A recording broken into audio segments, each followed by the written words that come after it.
ومن أحسن قولا ممن دعا إلى الله وعمل صالحا وقال إنني من المسلمين. আসসালামু আলাইকুম রহমতুল্লাহ। বিসমিল্লাহির রহমানির রহিম। আলহামদুলিল্লাহি রাব্বিল আলামিন ওয়াল আকিবাতু লিল মুত্তাকিন নবিয়ানা মুহাম্মদ ওয়া আলা আলিহি ওয়া আসহাবিহি আজমাইন। আমরা ধারাবাহিকভাবে আলোচনা করতেছিলাম শিরকের বিষয়ে। আগে আলোচনা করছি আমরা বড় শিরিক এবং ছোট শিরিকের সংজ্ঞা, প্রকারভেদ। আজকে আলোচনা করব বড় শিরিকের সংজ্ঞার প্রথম এক নম্বর হচ্ছে আহ্বানের শিরক। আমাদের জানা আছে শিরিক হচ্ছে মহাপাপ, আর শিরিক যদি কেউ করে থাকে তাহলে আর ওই অবস্থায় যে মারা যায় তাহলে তার জাহান্নাম হবে ঠিকানা, তার জীবনের সমস্ত ইবাদতগুলো আল্লাহ পণ্ড করে দিবেন। আল্লাহ রাব্বুল আলামিন কিয়ামতের মাঠে মানুষের আমলনামাগুলো দেখবেন। যদি দেখেন তারা আমলনামার মধ্যে জররা পরিমাণ শিরিক মিশ্রিত আছে, তাহলে আল্লাহ বলছেন হাবা আন মানসুরা, আমি তার নেক আমলগুলোকে ধূলিকণায় বালির সাথে উড়িয়ে দিব, কোনো কর্ণপাত করবে না। আমাদেরকে জানতে হবে যে জিনিসটা কঠিন, যে জিনিসটার মানে শাস্তি বেশি, সেটার থেকে বাঁচার জন্য আমাদেরকে বেশি পরিশ্রম করতে, বেশি জানতে হবে, যাতে করে আমরা ওই বড় ধরনের শাস্তি থেকে বাঁচতে পারি। দুর্ভাগ্য হলো সত্য কথা, আজকে আমরা শিরিক যে এত বড় ভয়ানক পাপ, আল্লাহ বলছেন আউযু বিল্লাহি মিনাশ শাইতানির রাজিম ইন্নাশ শিরকা লাযুলমুন আযীম। আল্লাহ বলছেন শিরিক হচ্ছে, নিশ্চয়ই শিরিক হচ্ছে মহাপাপ। সেই মহাপাপ সম্বন্ধে আমাদের কারোই জানা নাই। আমরা যারাই অনেকে শিরিক করি সোয়াবের আশায় এবং আল্লাহর নৈকট্য হাসিলের আশায়, আবার অনেকে বেদাত করি সোয়াবের আশায়। তবে শিরিক অনেকাংশে কেউ জানে, কিন্তু কেউ যায় না, কিন্তু সেই সংজ্ঞাটা বুঝে না যে কখন কাকে কোন অবস্থায় ডাকলে শিরিক হবে, কখন কাকে কোন অবস্থায় না ডাকলে শিরিক হবে না। যেমন আহ্বানে আমরা যে আলোচনা করতেছিলাম, আহ্বান হচ্ছে যে পুণ্যার্জন বা মানুষের সাধ্যের বাইরে এমন কোনো পার্থিব লাভের আশায় অথবা পার্থিব ক্ষতি থেকে রক্ষা পাওয়ার জন্য আল্লাহ তাআলা ব্যতীত অন্য কাউকে ডাকা। আহ্বান মানে ডাকা, অর্থ এমন কোনো ক্ষতি, এমন কোনো লাভ একমাত্র আল্লাহ তাআলা ছাড়া কেউ দেওয়ার ক্ষমতা রাখে না। সেটা যদি আমরা আল্লাহ তাআলা ছাড়া গায়রুল্লাহর কাছে চাই, সেটা হবে শিরক, আর সেটা হবে শিরকে আকবর। এইভাবে আল্লাহ রাব্বুল আলামিন সূরাতুল জিনের 18 নম্বর আয়াতে বলছেন ও আন্নাল মাসাজিদ লিল্লাহ ফালা তাদউ মাআল্লাহি আহাদা। আল্লাহ বলছেন নিশ্চয়ই মসজিদ সমূহ একমাত্র আল্লাহ তাআলার, সুতরাং তোমরা আল্লাহ তাআলার কে ডাকার পাশাপাশি অন্য কাউকে ডাকো না। দেখেন, আমরা মসজিদে যে আল্লাহর ইবাদত করার জন্য, সেই এবাদত তো হলো না বরং শিরিকের গুনাহ কান্দে নিয়ে আসি। যেমন আল্লাহ বলছেন ওয়ামা উমিরু ইল্লা লিয়াবুদুল্লাহ মুখলিসিনা লাহুদ্দিন। আল্লাহ বলছেন আমি তোমাদেরকে আদেশ করছি ওমা উমিরু ইল্লা লিয়াবুদুল্লাহ, একমাত্র আল্লাহর ইবাদত করো। তেমন এখানে হচ্ছে ওয়ান্নাল মাসাজিদে লিল্লাহ, তোমরা একমাত্র সমস্ত মুসলিম আল্লাহর জন্য, ফালা তাদউ মা আল্লাহ আহাদা, এবং আল্লাহ তাআলাকে ডাকার পাশে অন্য কাউকে ডাকো না। তার মানে ইবাদতটা করতে হবে একমাত্র শুধুমাত্র কেবলমাত্র খালেসভাবে আল্লাহ তাআলাকে। এখন আপনি প্রশ্ন করতে পারেন যে আমি তো নামাজই পড়ছি, আমি আল্লাহকে ডাকলাম, আল্লাহর সাথে অন্য কাউকে ডাকলাম কিভাবে? দেখুন, শিরকটা এমন একটা ভয়াবহ পাপ। আমি ইবাদত করতে হবে আমি আল্লাহকে সন্তুষ্টির জন্য। এখন আমি মসজিদে নামাজ পড়লাম, তো অন্য সন্তুষ্ট হলে কেমনে? দেখুন, ইবাদতটা হইতে হবে কার সন্তুষ্ট? আল্লাহর সন্তুষ্ট। এখন মনে করেন আমি একদিন দেখলাম একটা পরিচিত লোক বা আমার একজন ভক্ত আমি দেখলাম, দেখে আমি নামাজটা আগে যাই দ্রুত পড়তাম, এখন তাকে দেখে বা আস করতে পারলাম কেউ আমাকে নামাজটা ফলো করছে, তখন আমি লম্বা কেরাত করলাম, লম্বা রুকু করলাম, লম্বা সেজদা করলাম, লম্বা দোয়া করলাম। তাহলে কিন্তু এই পাওয়াটা কার ছিল? আল্লাহর পাওয়ার ছিল। কারণ রাসূল সাল্লাল্লাহু আলাইহি ওয়াসাল্লাম বলেছেন তুমি যখন নামাজে দাঁড়াইবা তুমি মনে করবা আল্লাহ তোমাকে দেখছেন, তুমি আল্লাহকে দেখেছো। যদিও তুমি আল্লাহকে না দেখতে পাচ্ছ, আল্লাহ তোমাকে দেখছেন। তার মানে আমি যখন ইবাদতটা করতেছি, যে আমি একেবারে ওতপ্রোতভাবে খালেসভাবে যে আমি ইবাদত দাঁড়াইছি আল্লাহর সন্তুষ্টির জন্য, আল্লাহ দেখেন এবং শুনুন। কাজে আমি সলাত আদায় করছি আল্লাহ আমার সামনে। আল্লাহ আমার সামনে বলতেই সত্তা কথা না, আল্লাহ দৃষ্টি দিয়ে আমাকে দেখতেছেন।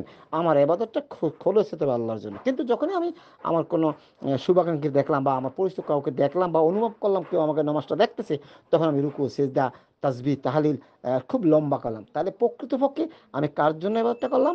আল্লাহর জন্য না, আল্লাহ সন্তুষ্ট করার জন্য, ওই শুভাকাঙ্ক্ষীর জন্য। তাহলে এটা কিন্তু শিরকে আকবর হয়ে গেল।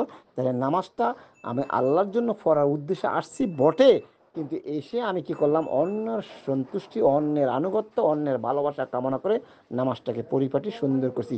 এই জন্য নামাজ তো হলো না, আমি শিরকে আকবর করলাম। আর এই শিরিকের জন্য তওবা করে না মারা যায়, তাহলে আল্লাহ বলছেন শিরিক হচ্ছে মহাপাপ, আর যারা শিরিক করে মারা যায় তাদের থাকার স্থান হচ্ছে জাহান্নাম। আর আল্লাহ বলেন সূরাতুল গাফিরের আরেকটি আয়াতে 60 নম্বর আয়াতে আল্লাহ বলেন অকাল রব্বুকুম উদউনি আস্তাজিব লাকুম। আল্লাহ বলছেন তোমাদের প্রভু বলেন তোমরা তোমার প্রভুকে সরাসরি ডাকো। একটা আল্লাহকে ডাকতে হবে। আজকে আমাদের দেশে অনেকে বলে যে আসলে আল্লাহ তো, আমরা তো পাপিষ্ট মানুষ, গুনাহগার মানুষ, আল্লাহ আমাদের কথা শুনবে না। তো কি করতে হবে? ওই যে কবরে মরা ফিরার, তেনা ফিরা, ল্যাংটা ফিরা আছে, ওর কাছে গিয়ে চাও। তো ও আল্লাহর কাছে বলবে, আল্লাহ আমাদের দোয়াগুলো কবুল করবে। আল্লাহ বলছে অকাল রব্বুকুম উদউনি আস্তাজিব লাকুম। তোমার রব বলেছেন তোমরা রবকে সরাসরি ডাকো, কোনো মাধ্যমের দরকার নেই। আল্লাহ বলছেন আলাইসাল্লাহু বিকাফিন আবদা ওয়া কাফা বিল্লাহি ওয়াকিলা। আমি কি আমার বন্দার জন্য যথেষ্ট নয়? আমি উকিল হিসাবে, অভিভাবক হিসাবে, সাহায্যকারী হিসাবে যথেষ্ট। আল্লাহ বলছেন আল্লাহু আলিমুন বিজাতিস সুদূর। আল্লাহ অন্তর খবর জানেন। কোনো পীর, কোনো অলি, কোনো গাউস কুতুব আমার অন্তর খবর জানেন না। সুতরাং আমরা এই আহ্বানের শিরকের ব্যাপারে যে আলোচনা করি, 1-1.5 ঘন্টা শেষ করতে পারবো না। আমি ছোট্ট মানুষ, কিন্তু তারপর আমরা সংক্ষিপ্তভাবে আপনাদের জন্য বলছি। তারপর আল্লাহ পাক সূরাতুর রাদের 14 নম্বর আল্লাহ আয়াতে বলছেন লাহু দাওয়াতুল হক ওয়াল্লাযিনা ইয়াদুনা মিন দুনিহি আয়াতুল আখির। সত্যিকারের একক ডাক একমাত্র আল্লাহ তাআলার জন্য। যারা তিনবিত অন্য কাউকে আহ্বান করে, তাদের আহ্বানে ওরা কখনো সাড়া দিবে না।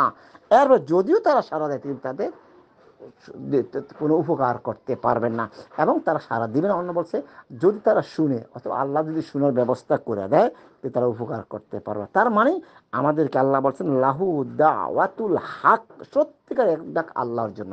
কিন্তু আমরা আজকে খাজা বাবা, গাজাকা বিপদ হইরা আমরা গাউসুল আউজমকে ডাকছি, অমুক বাবা তমুক বাবাকে ডাকছি। এটা কিন্তু শিরকে আকবর। সেখানে আমাদেরকে খেয়াল রাখতে হবে। এখানে অনেক, আমি বললাম তো, যদি আমি 2-4 ঘন্টা আলোচনা করি, আলহামদুলিল্লাহ কোরআন হাদিস দলিল দিয়ে শেষ হবে না।